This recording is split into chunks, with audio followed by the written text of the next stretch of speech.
विश्वनाथ भगवान की, महाकालेश्वर भगवान की, ओंकारेश्वर भगवान की, वरेश्वर महादेव की। हर हर महादेव, हर हर महादेव, हर हर महादेव। काशी विश्वनाथ ओगरदानी त्रिकालदर्शी कैलाशी विनाशी भगवान शिव, जिनकी पुनीत पावन पवित्र शिव महापुराण की कथा संपूर्ण विश्व का कल्याण करने वाली, जगत का उद्धार करने वाली, इस पवित्र पावन शिव महापुराण की कथा दिल्ली के निरंकारी मैदान में आज से प्रारंभ हुई है। कथा के मुख्य आयोजक मानव सेवा एवं शिक्षा संस्थान दिल्ली, एक बार आयोजक समिति के लिए जोरदार ताली बजाकर स्वागत अभिनंदन। मानव सेवा एवं शिक्षा संस्थान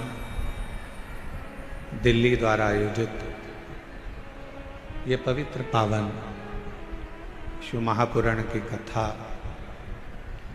माँ यमुना के तट पर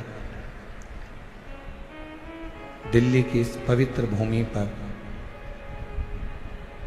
जहाँ संत साधु तपस्वी इस निरंकारी मैदान में हमेशा सत्संग कराते रहे, ऐसी पवित्र भूमि पर आज शिव महापुराण की कथा श्रवण करने का सौभाग्य मिला। कथा के मानव सेवा एवं शिक्षा संस्थान के अध्यक्ष श्री कौशल गर्ग समिति अध्यक्ष मयंक जी द्विवेदी जी, डॉक्टर महंत गौरव शर्मा जी, यश गर्ग जी एवं संपूर्ण दिल्ली में निवास करने वाले सभी शिव भक्त, एक बार सभी के लिए जोरदार ताली बजाकर स्वागत करते हैं।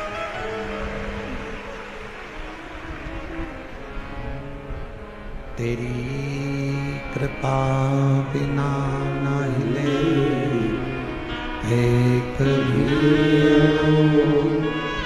ले सांस, तेरी कृपा से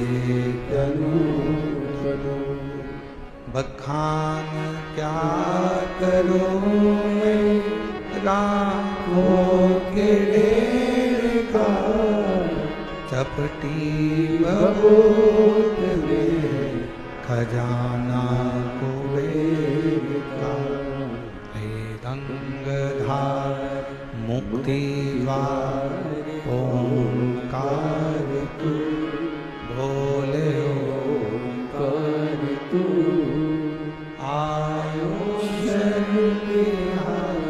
शंभो तार तू, बखान क्या करो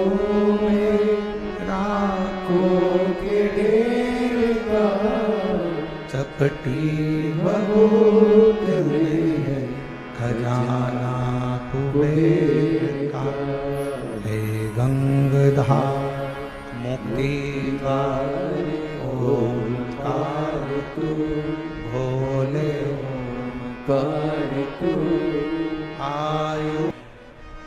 मेरी कथा के पंडाल में विराजमान सभी संत साधु, गुरुजन, ब्राह्मण जन, तपस्वी जन, साधक, उपासक एवं इस तपती हुई गर्मी में, इतनी तेज धूप में, गर्मी में लाखों की संख्या में पधारे आप शिव भक्तों को नमन करता हूं, प्रणाम करता हूं।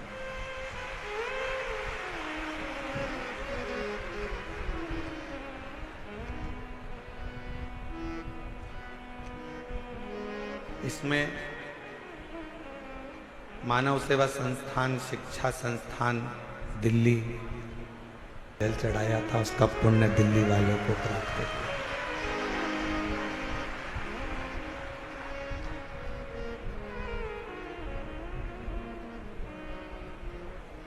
और हम तो कहेंगे एक बार अगर कोई मौका लगे तो दिल्ली में आकर दिल्ली वालों का दिल जरूर देखना, इसके अंदर शिव बसा पड़ा है। बोल बम का नारा है, सारी समस्या का हल। इनके दिल में अगर कोई मिलेगा तो आपको शंकर ही मिलेगा, शिव। और वो किस रूप में, कैसे प्राप्त होगा, कैसे आप भगवान को अविरल भक्ति से प्राप्त करोगे, कैसे आप भगवान की अविरल भक्ति करोगे, ये आपके ऊपर निर्भर करता है।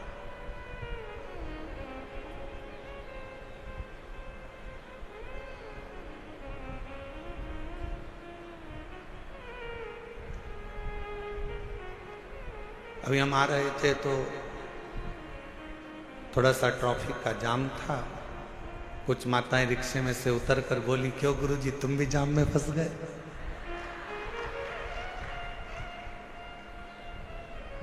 हमने कहा कोई साधारण जाम होता तो बात दूसरी थी, पर आज जो जाम में फंसे हैं ये शिव भक्तों का जाम है, जहां पर भगवान की अविरल भक्ति का स्मरण।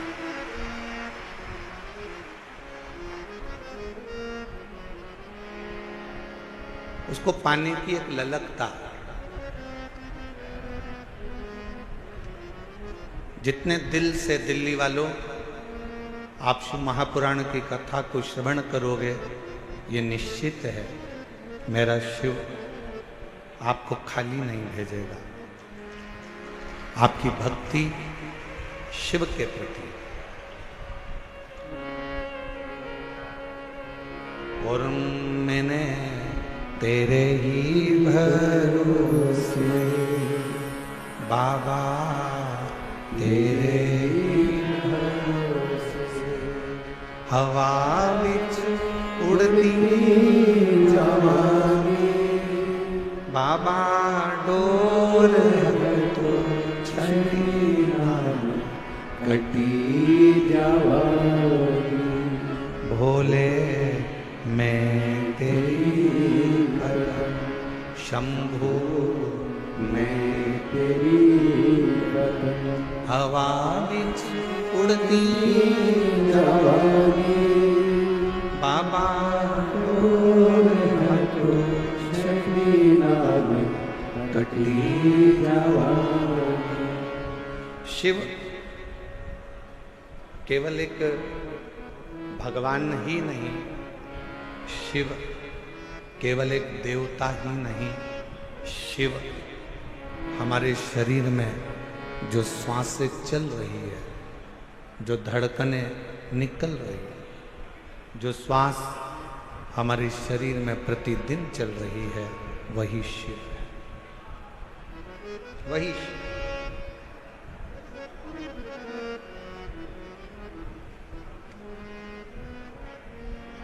कई लोगों ने प्रश्न किया कि इस कथा देवी के ऊपर, शक्ति के ऊपर, शिव के ऊपर, गणेश के ऊपर कथाओं का स्मरण करें, पर दिल्ली में जो कथा हो रही है इसका नाम हस्तिनापुर शिवपुराण क्यों रखा? क्योंकि इस हस्तिनापुर को बसाने वाले एक राजा हुए जिनका नाम था हस्ती, और वो भगवान शिव के ऐसे उपासक थे, भगवान शंकर की ऐसी आराधना उस हस्तिन राजा ने करी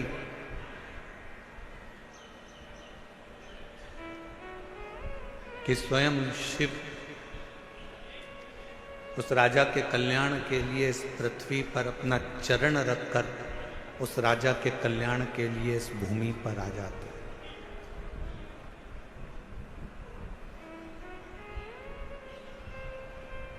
केवल कौरव और पांडवों के युद्ध से हस्तिनापुर नहीं है। हस्तिनापुर का इतिहास अगर पुराना उठाकर देखेंगे तो मेरे शंकर की अविरल भक्ति से हस्तिनापुर है। और इस हस्तिनापुर में वही राज कर सकता है जो शिव का परम उपासक हो, जिसने शंकर की अविरल भक्ति को अपने जीवन में उतारा हो। चाहे वो युधिष्ठिर हो, चाहे वो अर्जुन हो, चाहे वो नकुल हो, सहदेव हो, पांडव हो, जो शिव के उपासक थे। अर्जुन जो शिव के उपासक,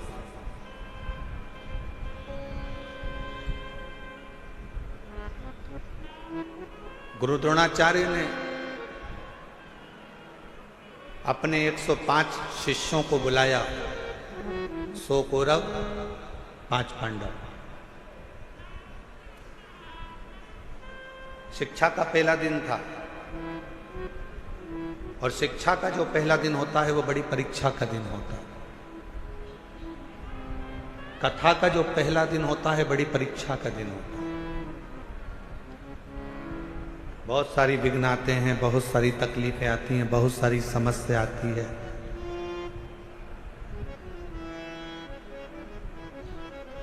पर हमने एक चीज देखी है दिल्ली प्रशासन की, जो अभी हम लोग आते आते देख रहे थे कि यहाँ के कलेक्टर महोदय हों, यहाँ के कमिश्नर महोदय हों, यहाँ के आईजी डीआईजी हों, यहाँ के टीआई हों, यहाँ के एसपी हों, एसएसपी हों, यहाँ का एक एक प्रशासनिक बल, हमने देखा कि पूरे कथा के पंडाल पे ही नहीं, पूरी रोड पर भी व्यवस्था में लगा हुआ था। एक बार यहाँ के कमिश्नर महोदय, यहाँ के IG DIG, collector, SP, SSP, TI जितने भी यहाँ पर लगे हैं, उनके लिए जोरदार ताली की गर्जना करो कि यार उसमें कहा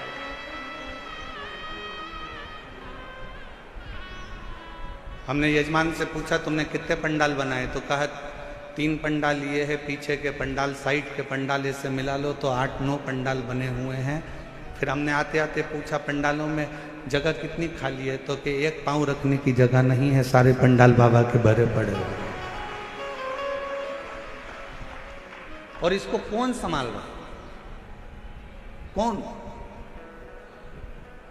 एक बार फिर प्रशासन के लिए जोरदार ताली बजाओ। संभालने वाली ये प्रशासनिक व्यवस्था, यहाँ के कमिश्नर महोदय हो, कलेक्टर महोदय हो, एसपी हो, एसएसपी हो, आईजी हो, डीआईजी हो, एसडीएम हो, यहाँ का पूरा पुलिस बल, ट्रैफिक पुलिस हो, चाहे अन्य बल हो, यहाँ की चिकित्सा विभाग, सब संभालने वाले।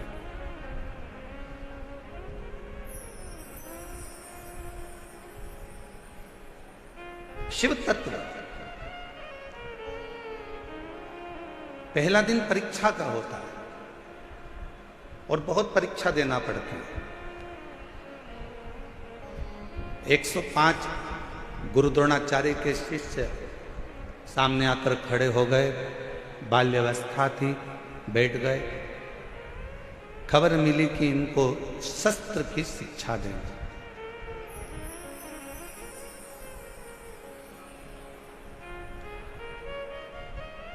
इनको शस्त्र शिक्षा देना है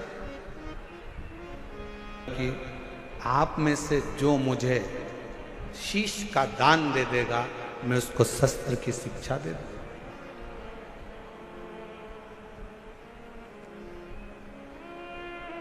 जितने कौरव बैठे थे वो सारे के सारे उठकर चले गए कि शस्त्र की शिक्षा नहीं चाहिए। अगर सिर ही कट जाएगा तो शस्त्र किस काम का?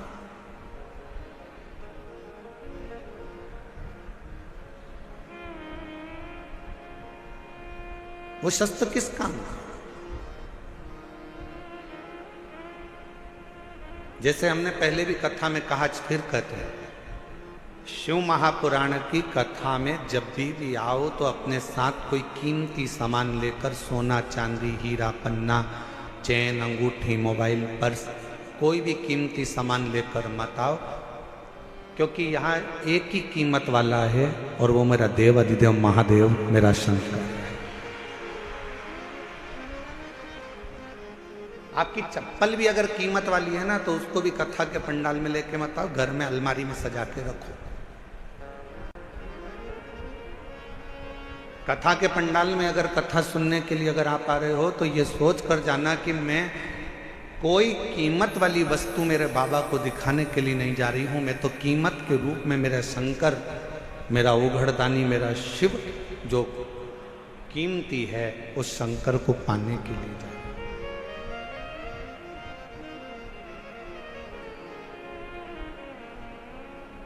हम चेन पहने हैं, बार बार अपना ध्यान चेन पर जाएगा। हम अंगूठी पहने हैं तो अंगूठी पर जाएगा। हम हमारे कोई चप्पल रखी है तो चप्पल पर जाएगा। हमारी कोई सुंदर वस्तु है तो उस पर जाएगा। आपका ध्यान यहाँ नहीं जाना चाहिए। आपका ध्यान तो शिव में, शंकर शिव।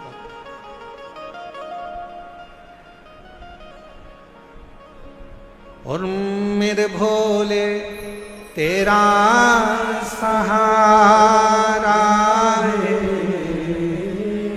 मेरे भोले तेरा सहारा है, मेरी नैया का तू किनारा है,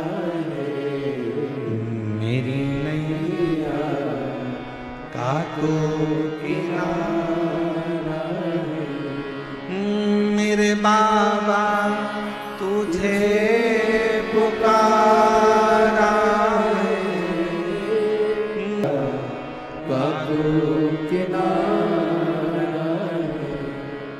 शिव को पाने के लिए बहुत रतन माणिक मोती सोना चांदी हीरा पन्ना जेवर आभूषण या दिखावे की शंकर को जरूरत नहीं।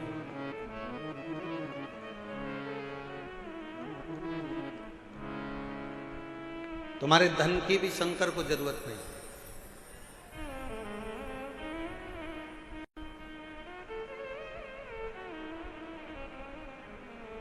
कोई तुमसे कहे कि 500 रुपए हमारे पास जमा करो, हम तुम्हें शंकर जी से मिला देंगे, तो कहना 500 तुम खुद के खर्च करो, तुम मिल लो।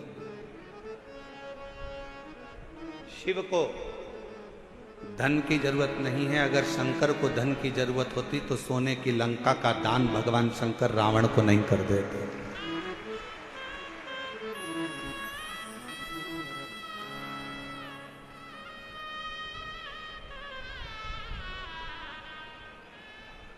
शिव को तुम्हारे वैभव की जरूरत नहीं है कि तुम दिखावा करो कि मैं शंकर जी को 1.25 लाख बेलपत्र चढ़ाऊंगा, 50 लीटर दूध चढ़ाऊंगा, या शिव जी को मैं इतना इतना 56 भोग लगाऊंगा।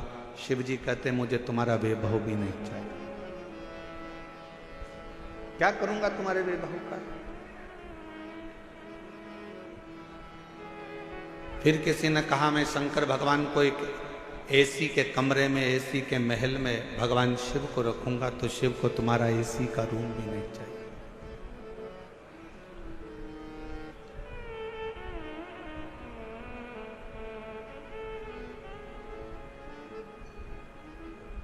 जब प्रेम हो जाता है ना, प्यार हो जाता है, तो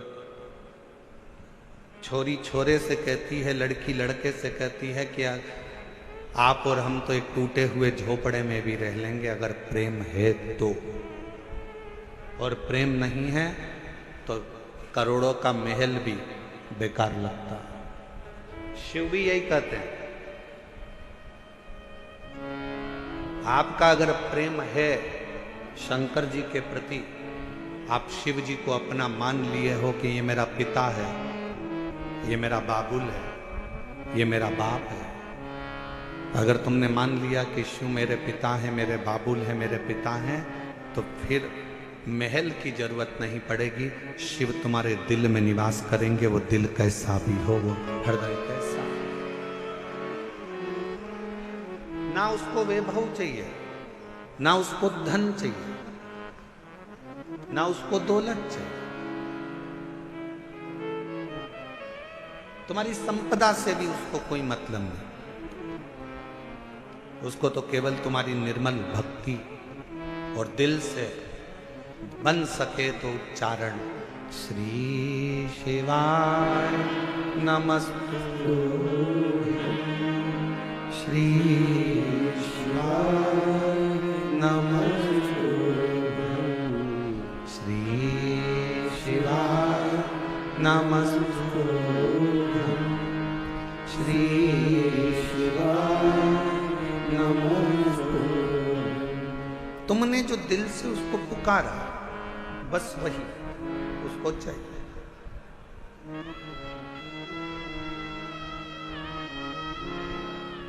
कोई दिखावा,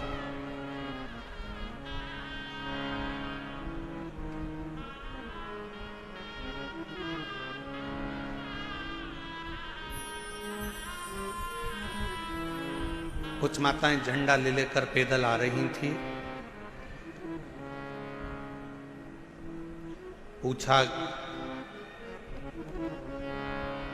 धूप इतनी तेज पड़ रही है, गर्मी इतनी तेज पड़ रही है, आप झंडा लेकर कहां से आ रहे हो?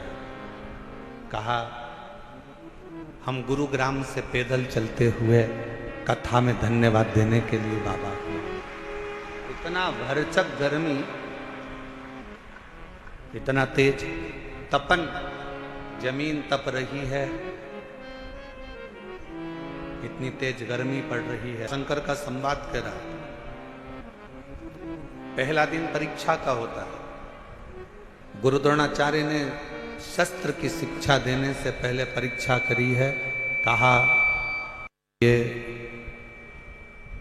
पांडव और कौरव मेरे 105 शिष्य यहाँ पर बैठे हैं, इसमें से जो मुझे शीश का दान देगा, शस्त्र की विद्या उसी को सिखाई जाए। शीश का दान मतलब क्या?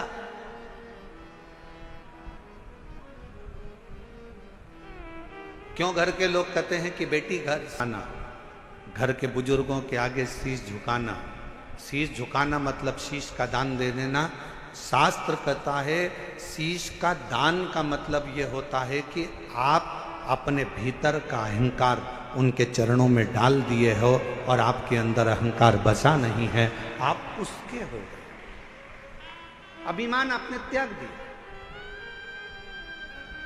अहंकार आपने छोड़ दिया। कई लोग कथा में भी आते हैं तो शीश का दान नहीं कर पाते, अहंकार को छोड़ नहीं पाते। तुम मुझे पहचानते नहीं हो, तुम मुझे जानते नहीं हो, मैं अब भी फोन लगाती हूँ, देखो अब भी मुझे जगह मिलेगी, अब भी फोन लगाती हूँ। और उसको क्या मालूम कि कथा में आई है तो यहाँ तो नेटवर्क मिलता ही नहीं है। जहां जहां शिव महापुराण की कथा होती है वहां नेटवर्क ही नहीं लगता, क्योंकि वहां एक ही नेटवर्क चलता है, वो शंकर जी का, बाकी के सारे नेटवर्क फेल हो जाते हैं। मैं अभी फोन लगाती हूँ, तो मुझे जानते क्या हो, मैं बैठूंगी आगे, मैं अभी फोन लगाती हूँ। बस हम तो कहते कभी कभी उनसे भी सीखा करो जो तुरंत कहते अब भी फोन लगाती हूँ 1 मिनट नहीं लगेगा और मेरी गाड़ी छूटेगी, अब भी फोन लगाती हूँ 1 मिनट नहीं लगेगा और मैं आगे बैठूंगी। ऐसा ही बल तुम्हारे अंदर होना चाहिए। अब भी शिवी शिवाय नमस्तुभ्यम बोलती हूँ और मेरा शंकर मेरे पर कृपा करेगा, ये निश्चित है, ये निश्चित है। और जिस दिन आपके अंदर ये बल आ गया ना कि मेरा शंकर, मेरा उघड़दानी, मेरा त्रिकालदर्शी, मेरा कैलाशी, मेरा अविनाशी, मेरा शिव मेरे साथ में है, मैं उसको पुकारूंगी, वो मेरा सुनेगा, मैं उसको आवाज दूंगी, वो सुनेगा। उस दिन सर्वश्रेष्ठ सब कुछ।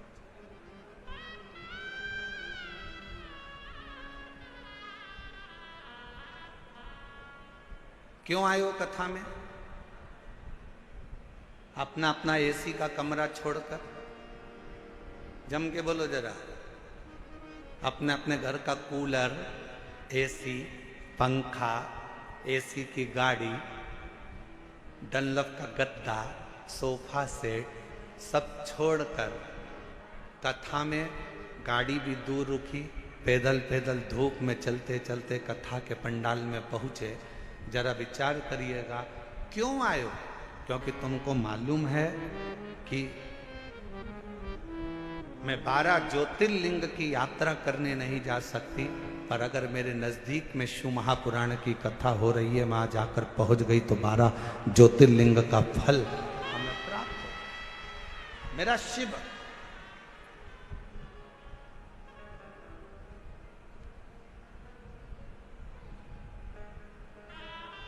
मेरा शिव मुझे यहां मिल जाए।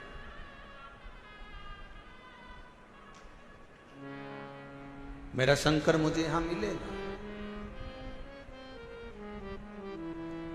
आप सबको मालूम है कि मैं अगर यहां बैठूंगी, अपने दिल की बात अपने बाबा से कहूंगी तो मेरा बाबा यहां बैठकर सुनेगा।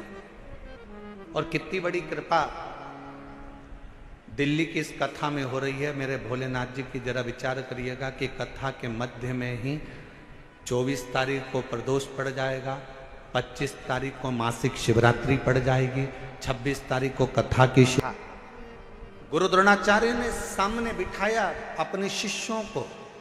105 शिष्य सामने बैठे।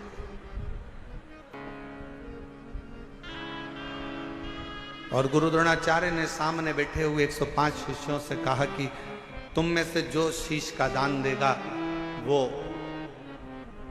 शस्त्र विद्या सीख सकेगा। शीश का दान मतलब अब शिष्य समझे तो बात, जो समझे वो तो जाने ना। शीश का दान का मतलब ये नहीं है कि गुरु ने कहा कि शीश का दान दे दो मतलब शीश काट दो। नहीं नहीं नहीं, शीश का दान का मतलब है कि अपने अहंकार का त्याग करोगे। और जब किसी गुरु की शरणागति में जाओ, कहीं अगर भगवान की भक्ति करने के लिए जाओ, यदि कहीं भगवत भजन करने के लिए जाओ, तो सबसे पहला काम करो कि अपने अहंकार का त्याग करो, अपनी अभिमतता का त्याग करो।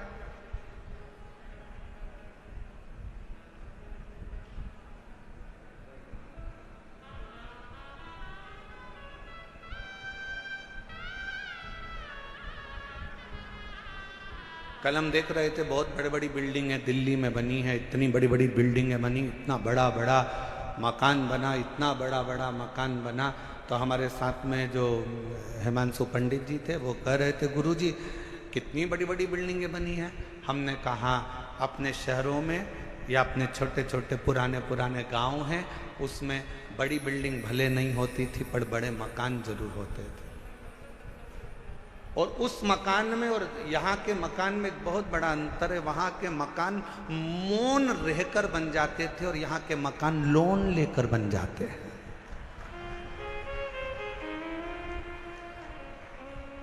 हमने कहा दोनों में अंतर। गांव का मकान कैसे बनता है? जम के बोलो जरा सब। लोन लेकर। कैसे बनता है? मौन रहकर गांव का मकान बन जाता था। और शहर में अगर मकान बनाना है, बहुत बड़ी बिल्डिंग बनाना है, तो यहाँ मौन रहने से नहीं, बैंक से लोन लेने से मकान बन पाता। बहुत अंतर है दोनों में। हमारे गांवों में आप जितना मौन रहेंगे, सहज रहेंगे, सरल रहेंगे, उतना उतना कृपा। वो कहते हैं ना कि कहा वर में और आशीर्वाद में बहुत बड़ा अंतर होता है।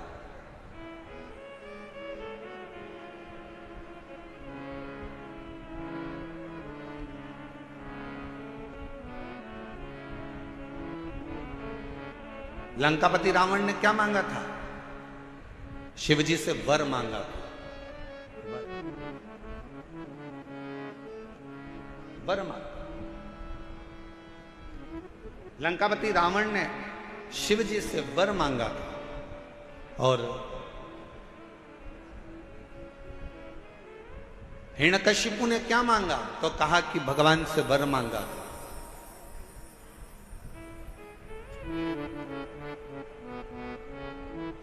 जितना मांगा गया वो वर था। रावण ने वर मांगा, लंका मिल गई, राज्य मिल गया, सत्ता मिल गई, वैभव मिल गया। पर धीरे धीरे एक दिन लंका के राजा रावण को भी प्राण त्यागना पड़ा, छोड़ना। हिरण्यकशिपु ने वर मांगा, एक दिन हिरण्यकशिपु को भी प्राण त्यागना पड़ा। और आप सबसे निवेदन है, शंकर जी के मंदिर में जाकर कभी वर मत मांगना कि भगवान मुझे ये दे दो, भगवान मुझे वो दे दो, भगवान मुझे ये प्रदान कर दो, भगवान मुझे ये प्रदान कर दो। तुम शिव जी के मंदिर में अगर एक लोटा जल चढ़ाने के लिए जाओ तो शिव महापुराण की कथा कहती है कभी शिव के मंदिर में जाकर वर मत मांगना, क्योंकि वर मांगोगे तो एक दिन वो वर समाप्त हो सकता है। शंकर जी के मंदिर में जाकर कहना बाबा मुझे आपका आशीर्वाद दे दो, क्योंकि वर समाप्त हो जाएगा पर आशीर्वाद कभी समाप्त नहीं होता, कभी समाप्त नहीं।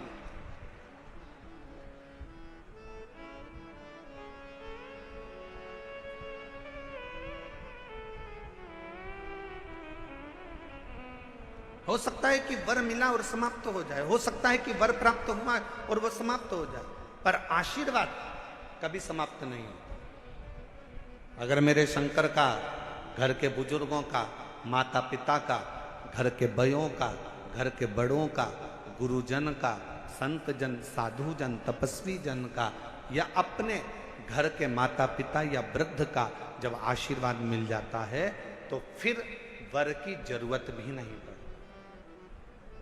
मांगो उससे कि देना हो तो जन्म मेरे सिर पर रख दो रे अपने ये दोनों हाथ, और देना हो तो दीजिए जन्म जन्म का साथ, और देना हो तो दीजिए। मेरे ओगरदानी का संवाद है।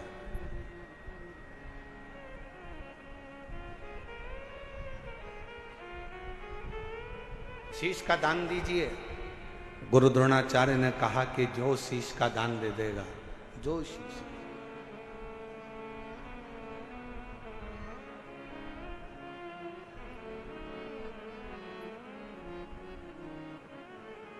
मेरे शंभू ने कहा, मेरे शंकर ने इस पवित्र कथा का आनंद कर रहा है। हस्तिनापुर शिव महापुराण की कथा कर रही है। जो शीश का दान देगा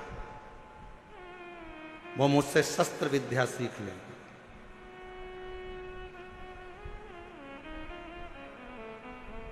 अब कौन शीश का दान दे? सब 105 जितने शिष्य बैठे थे गुरु द्रोणाचार्य के, उसमें से 100 शिष्य उठकर चले गए। 5 शिष्य बैठे रहे पांडव, उसमें भी एक अर्जुन सामने बैठा रहा, तलवार उठाई और शीश के पास लेकर जाने लगा, काट कर शीश का दान देने लगा। गुरु द्रोणाचार्य ने मना कर दिया, मुझे कटा हुआ शीश नहीं, तेरे धड़ पर लगा हुआ शीश मेरे चरणों में पड़ जाएगा, उतना दान बहुत है और मैं तुझे दे दूं, मत दीजिए। शंकर भगवान को तुम्हारा धन नहीं, वैभव नहीं, सत्ता नहीं, दौलत नहीं, शिव जी को केवल तुम्हारा एक लोटा जल शिव को समर्पित कर दो। एक लोटा जल भी नहीं हो तो 3 बार ताली बजा दो। वो भी नहीं है तो मुख से बम बम बोले बोल, ये भी नहीं बोल सकते तो मुख से हर हर महा इतना कर सकते। बहुत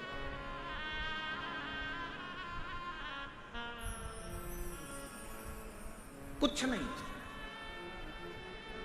जिस दिन अहंकार छोड़कर, अभिमत्ता त्याग कर, अभिमान का त्याग कर कर जिस दिन अहंकार को छोड़कर तुम शिव की ओर बढ़ोगे, शिव तुम्हें प्राप्त हो जाए। हस्तिनापुर शिव महापुराण की कथा में हस्तिन नाम का जो राजा था वो शंकर का परम उपासक था, जिसने इस राज्य को बसाया था।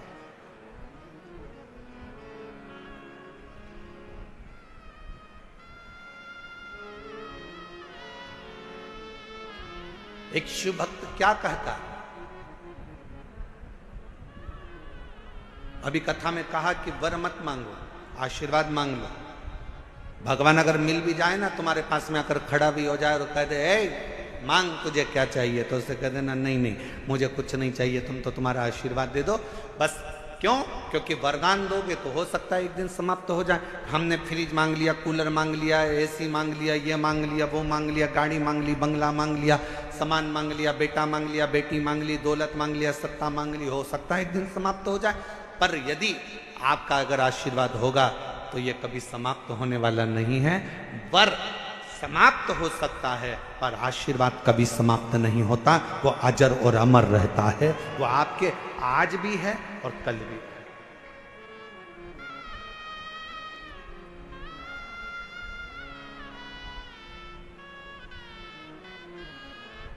इसीलिए कहा कि तेरी कृपा का क्या है भरोसा, कब किस पर हो जाए जरा सी हम पर कर दो। जी जिसको आता है वो भी बोलो साथ में, तेरी कृपा का क्या है भरोसा, कब किस पर हो जाए जरा सी हम पर कर दो, जरा सी हम पर कर दो। पापी हो चाहे जितना उसका भी बाबा उद्धार किया, उद्धार हुआ।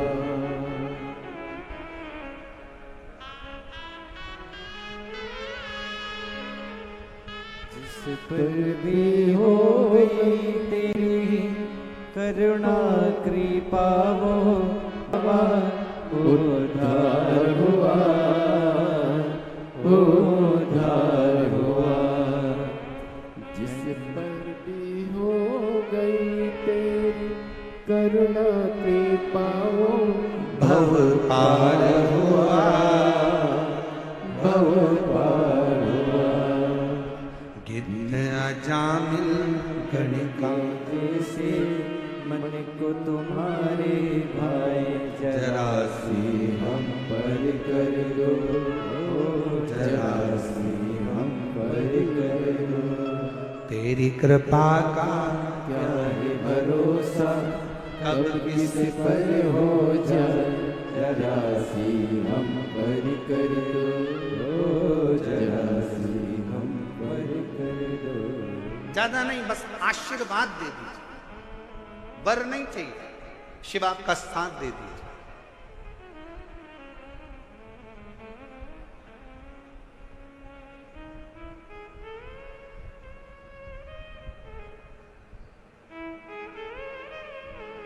एक कथा आती है,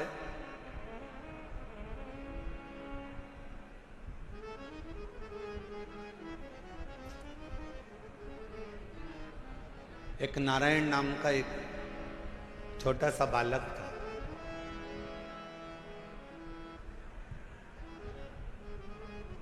सोमवार अष्टमी की कथा है, आप लोगों ने पढ़ी भी होगी, स्मरण में भी होगी। एक नारायण नाम का छोटा सा बालक है जिसकी अवस्था 7 वर्ष की, केवल 7 वर्ष की अवस्था। और ये सोमवार अष्टमी की बड़ी सुंदर कथा है।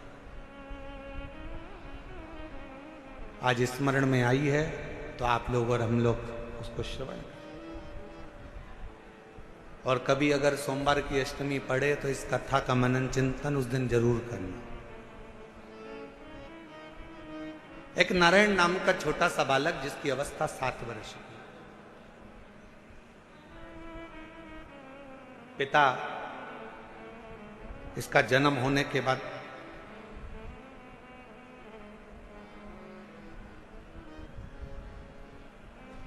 किसी गलत मार्ग में चले गए और किसी अन्य स्त्री के साथ रहना चालू कर दिया। नारायण मेरी दिल्ली की जीजियों, मेरे दिल्ली के जीजाओं, मेरी बेटियों बेटाओं, मेरी माताओं, मेरे भाई, मेरी बहनों, बड़ा ध्यान लगाकर सुनना कि जन्म हुआ, पिता ने अपनी पत्नी पर कुछ गलत बातों का इल्जाम लगा दिया और बच्चे को और मां को छोड़कर पिता किसी अन्य स्त्री के साथ चला गया। साथ रहने लगा, गांव बदल दिया, नगर बदल दिया, शहर बदल दिया। पिता दूसरे गांव में, दूसरे नगर में, दूसरे शहर में रह रहा है और यहां मां अपने बच्चे को पाल पोस कर नारायण को बड़ा कर रही।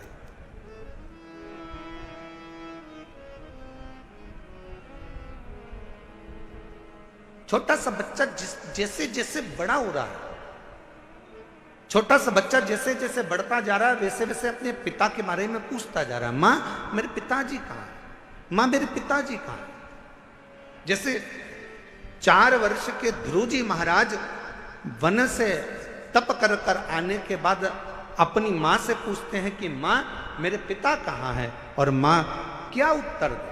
मां कहती है कि मैं ही तेरा पिता हूं और मैं तेरी मां हूं। नारायण से भी मां से पूछा, मां मेरा पिता कहां है, मेरा पिता कहां।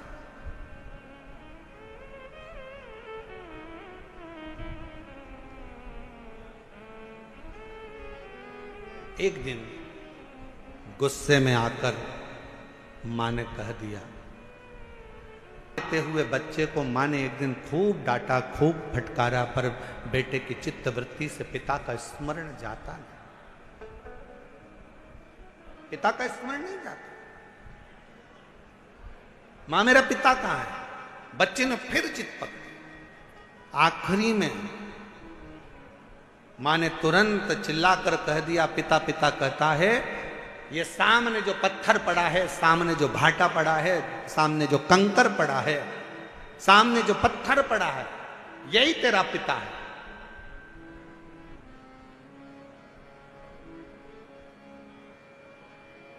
मेरे पिता का नाम क्या है। मां ने कह दिया, तेरे पिता का नाम तो वो देव अधिदेव महा। ध्यान देना जरा, मेरी दिल्ली की जीजियों, मेरे दिल्ली के जीजाओं, मेरी बेटियों, मेरी बेटाओं, मेरी माओ, ये भारत की वो भूमि है, ये भारत की वो धरा है। ये कोई साधारण सी भूमि या साधारण सी धरा नहीं है।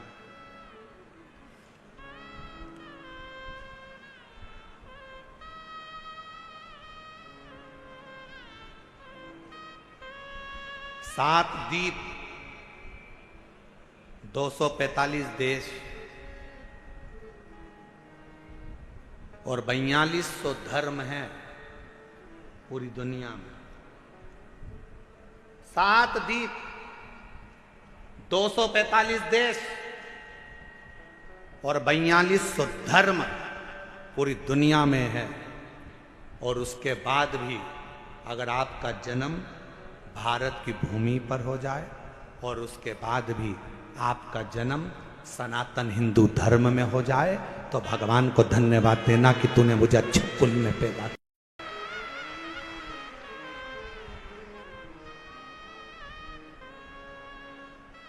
छाती तान कर चलना कि सनातन धर्म में तुम जन्मे हो। 7 द्वीप, 245 देश और 4200 धर्म होने के बाद भी ये भारत की भूमि सनातन धर्म और सनातनी बनकर अगर हम पैदा हुए हैं तो जी हमें गौरव होना चाहिए कि हम भारत माता के इस गोद में अपने संस्कारों से पोषित होते हुए उस महादेव की कृपा से जन्मे हैं। उस महादेव की कृपा से, जहां हम अपने रिश्तों को पहचानते हैं, अपनी माता को माता पर एक सनातनी निभा कर चलता है। भारत की भूमि पर एक सनातनी निभा कर चलता है। वो संबंध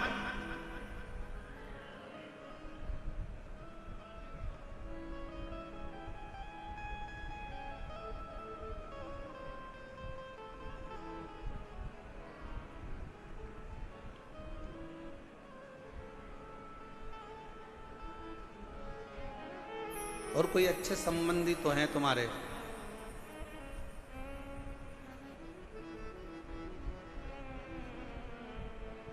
पत्थर का मुख बताकर बेटे से कह दिया नारायण से कि ये तेरा बाप है, ये तेरा पिता है।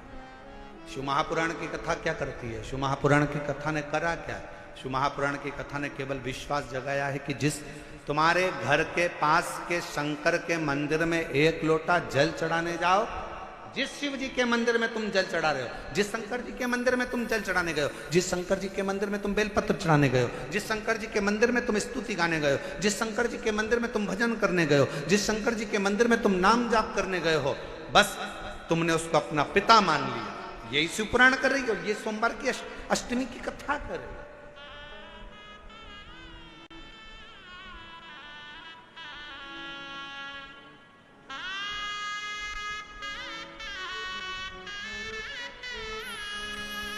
यही संबंध है हमारे, ये रिश्तेदार।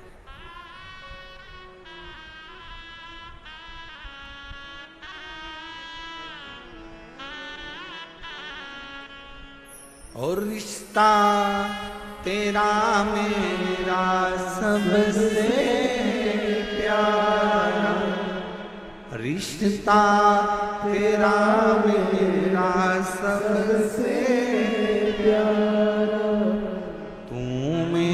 बाबा मैं हूँ तेरा लाला, मैं हूँ तेरा, तू मेरा बाबा मैं हूँ तेरा लाला, मैं हूँ तेरा। यही संबंध। नारायण ये पत्थर, ये सामने जो शिला पड़ी है, ये पत्थर पड़ा है, ये कंकर पड़ा है, ये भाटा पड़ा है, यही तेरा पिता है। क्या नाम है? बता दिया, इसका नाम देवाधिदेव महादेव। बता दिया। घर के कई माताओं ने अपने बच्चों को भेज दिया, एक लोटा जल लेकर जाओ शंकर जी के मंदिर में जल चढ़ाओ। माँ वहां पर शंकर जी कहाँ है? तो कि ये जो शिवलिंग है यही शिव है, यही पिता है, यही सर्वस्व है। आज मैं हूं कल नहीं, आज संसार है कल नहीं, और ये शंकर हमेशा रहेगा, तेरा साथ देगा। तो इस पे जल चढ़ा, समर्पित कर एक लोटा जल।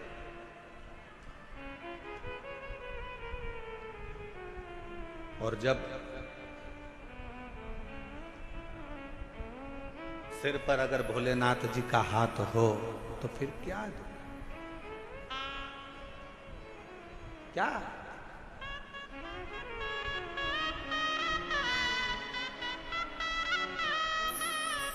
जब स्वयं शिव तुम्हारे मस्तक पर हो तो फिर क्या दो?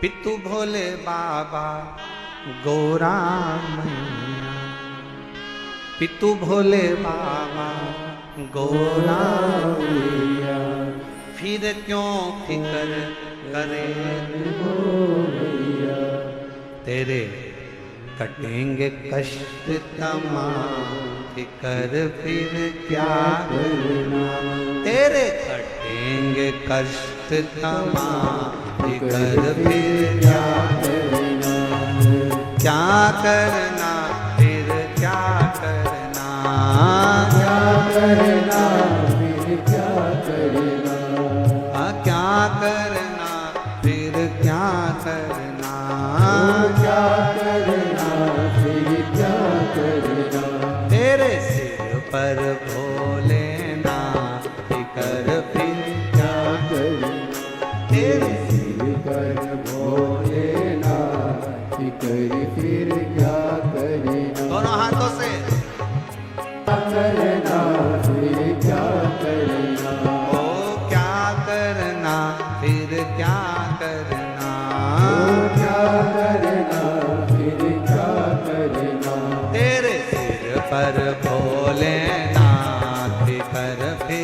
क्या करना, तेरे